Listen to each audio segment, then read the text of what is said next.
എൻ്റെ പേര് കെന്നഡി എന്നാണ്. സ്ഥലം തൊടുപുഴയാണ്. ഞാൻ ഏകദേശം 20 വർഷമായി ഫീൽഡിൽ വന്നിട്ട് പല ബ്രാൻഡുകളും നമ്മൾ മാറി മാറി ഉപയോഗിച്ച് നോക്കി. അപ്പോൾ പല ബ്രാൻഡുകളിലും ഉള്ള പ്രോബ്ലം എന്താണെന്ന് വെച്ചാൽ പല ഫിറ്റിങ്ങുകളും പൈപ്പുകളും തമ്മിൽ ജോയിൻറ്റ്സ് കറക്റ്റ് അല്ല, അങ്ങനെയുള്ള ഇഷ്യൂസ്. പിന്നെ നമ്മൾ ശക്തിമാൻ കണ്ടിന്യൂസ് ആയിട്ട് ഉപയോഗിക്കാറുണ്ട്. ഏകദേശം ഒരു 10 വർഷമായിട്ടുണ്ട്.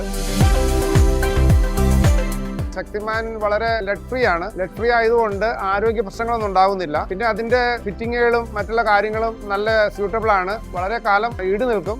നമുക്ക് ധൈര്യമായിട്ട് കസ്റ്റമേഴ്സിനോട് പറയാം. അതുപോലെ കൊടുത്തിരിക്കുന്ന കസ്റ്റമേഴ്സും വളരെ തൃപ്തരാണ്. പൈപ്പുകൾ 2 ക്വാളിറ്റിയിലുള്ളതുണ്ട്. വാട്ടർ ലൈൻ ഉപയോഗിക്കുന്ന പൈപ്പുകളല്ല നമുക്ക് നോർമൽ സീവേജ് ലൈനിൽ ഉപയോഗിക്കുന്നത്. അപ്പോൾ ആ രണ്ടിൻ്റെയും വ്യത്യാസങ്ങളൊക്കെ പറഞ്ഞു കൊടുത്ത് അവരെ ബോധ്യപ്പെടുത്തണം. അതുപോലെ തന്നെ അവർക്ക് അത് അന്വേഷിച്ച് കണ്ടെത്താനും കഴിയുമല്ലോ ഈ കാലഘട്ടങ്ങളിൽ.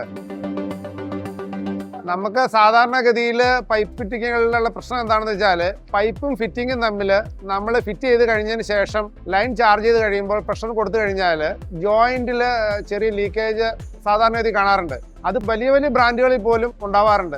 അവസാനം നമ്മൾ വർക്ക് ഫിനിഷ് ചെയ്യുമ്പോൾ നമുക്ക് തീർത്ത് പോരാൻ പറ്റാത്തൊരു സിറ്റുവേഷൻ ഉണ്ടായിട്ടുണ്ട്. ശക്തിമാനിൽ എന്താണേലും ഇന്ന് വരെ ഒരു പ്രോബ്ലം ഉണ്ടായിട്ടില്ല. നോർമലി വില കൊണ്ട് എല്ലാ ബ്രാൻഡുകളിലേക്കാളും വില സ്വല്പം കുറവാണെങ്കിലേ ഉള്ളൂ. എൻ്റെ അഭിപ്രായത്തിൽ സാധാരണക്കാരന് യൂസബിൾ ആണ്. ഒരു പ്രോബ്ലം ഇല്ല, ധൈര്യമായിട്ട് ചെയ്യാം. ഞാൻ ഉപയോഗിച്ചിടത്തോളം ഞാൻ ഹാപ്പിയാണ്.